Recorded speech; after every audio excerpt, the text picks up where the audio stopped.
M news కి స్వాగతం. TDP అధినేత నారా చంద్రబాబు ఈ నెల 20న శనివారం నాడు మండపేట పట్టణంలో రా కదలిరా సభ నిర్వహిస్తున్నారని, ఈ సభకు జిల్లా నలుమూలల నుంచి టీడీపీ జనసేన నాయకులు కార్యకర్తలు తరలి రావాలని టీడీపీ మాజీ మంత్రి యనమల రామకృష్ణుడు, జనసేన నేత వేగుళ్ల లీలాకృష్ణ మీడియా ద్వారా పిలుపునిచ్చారు. అంతకుముందు స్థానిక ఎమ్మెల్యే వేగుళ్ల జోగేశ్వరరావు తమ జిల్లా టీడీపీ జనసేన నాయకులతో కలిసి చంద్రబాబు పాల్గొనే సభ ప్రాంతాన్ని పరిశీలించి సమన్వయ సమావేశం నిర్వహించి చంద్రబాబు సభను ఘన విజయం చేయాలని నిర్ణయించారు.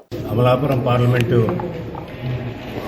రా కదలిరా కార్యక్రమాన్ని ఏ విధంగా ఏర్పాటు చేయాలనే ఉద్దేశంతో ఈరోజు మండపేటలో యాస్ట్వాల్ డిస్ట్రిక్ట్ నాయకులు, చార్జెస్, జనసేన నాయకులు అందరూ కలిపి కూర్చుని డిస్కస్ చేశాం. ఇంతకుముందు జరిగినటువంటి మీటింగ్ల కంటే మండపేట మీటింగు రా కదలిరా ఇంకా బ్రహ్మాండంగా జరగాలనేటువంటి రీతిలో మేమందరం కూడా చర్చించుకోవడం జరిగింది.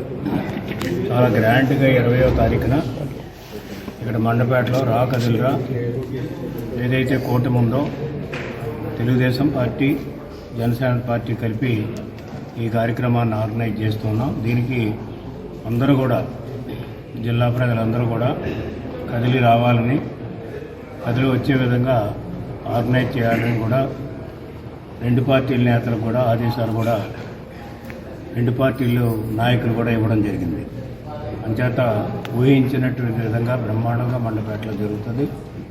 దీంట్లో ప్రధానమైన ఉద్దేశం ఈ కూటమి రేపు రాబోయేటువంటి ఎన్నికల్లో బ్రహ్మాండమైనటువంటి విజయం సాధించాలనేటువంటి ఆలోచనతోటి మరొకవైపు 4.5 సంవత్సరాలు, ఇంచుమించు 4 సంవత్సరాలు 8 నెలలు ఈ జగన్మోహన్ రెడ్డి పరిపాలన, అస్తవ్యస్తమైనటువంటి పరిపాలన, అదేవిధంగా అవినీతి పరిపాలన, అక్రమార్జనలు ఇవన్నీ కూడా ఎండగట్టే విధంగా ఆ రోజున ప్రసంగాలు జరుగుతాయి.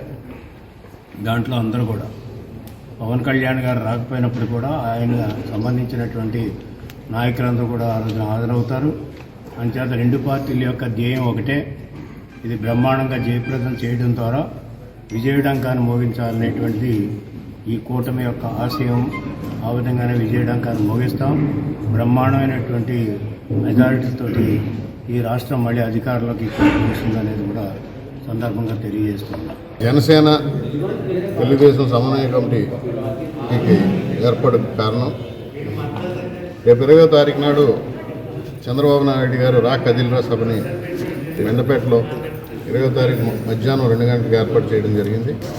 దీనికి తెలుగుదేశం, జనసేన శ్రేణులు ఒక ఐకమత్యంతో ఈ సభని ఈ రాష్ట్రంలోనే అత్యంత ఘనమైన సభగా మేము జరపాలని చెప్పి ఈ సమన్వయ కమిటీలో తీర్మానించుకోవడం జరిగింది. దానికి పెద్దలు రెడ్డి సుబ్రహ్మణ్యం గారు, పెతాని బాలకృష్ణ గారు, హరీష్ మాధురి గారు, అలాగే బండారు శ్రీనివాస్ గారు, పోలిశెట్టి చంద్రశేఖర్ గారు, జనసేన పార్టీ నుంచి అందరం కూడా ఒక పెద్దలు యనమల రామకృష్ణ గారు, చినరాజప్ప గారు, జోగేశ్వరరావు గారు, ఇది మాజీ ఎమ్మెల్యేలు అందరి సహకారంతో ఈ సభని పెద్ద ఎత్తున దిగ్విజయం చేసుకోవడానికి జిల్లా తెలుగుదేశం పార్టీ అధ్యక్షులు రెడ్డి సుబ్రహ్మణ్యం గారు ఆధ్వర్యంలో, అలాగే మా సోదరుడు పెతాని బాలకృష్ణ గారు, మిగిలిన అందరూ సోదరులందరూ ఆధ్వర్యంలో ఈ సభని పెద్ద ఎత్తున దిగ్విజయం చేసుకుని మండపేట సభని ఈ రాష్ట్రంలోని అత్యంత అద్భుతమైన సభగా నిలబెట్టడానికి మా పార్టీ కూడా స్పష్టమైన, జనసేన పార్టీ నుంచి కూడా ఈరోజు ఉదయం స్పష్టమైన ఆదేశాలు రావడం జరిగింది.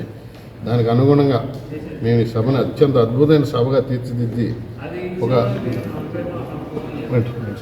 అత్యంత అద్భుతమైన సభగా తీర్చిదిద్ది చంద్రబాబు నాయుడు గారి దగ్గర, అలాగే మా నాయకుడు పవన్ కళ్యాణ్ గారి దగ్గర కూడా ఈ పార్లమెంట్లో ఉన్న 7 సీట్లు కూడా జనసేన తెలుగుదేశం కూటమి గెలుచుకోవడానికి ఈ సభ ఈ యొక్క అంకురార్పంగా జరిపించి ఒక అద్భుతమైన సభగా దీన్ని తీర్చిదిద్దుతాం. ఒక గొప్ప సభగా, చారిత్రాత్మకమైన రోజుగా మండపేటలో మిగిలిపోయే రోజు రాబోతా ఉంది రేపు 20వ తారీఖు నాడు.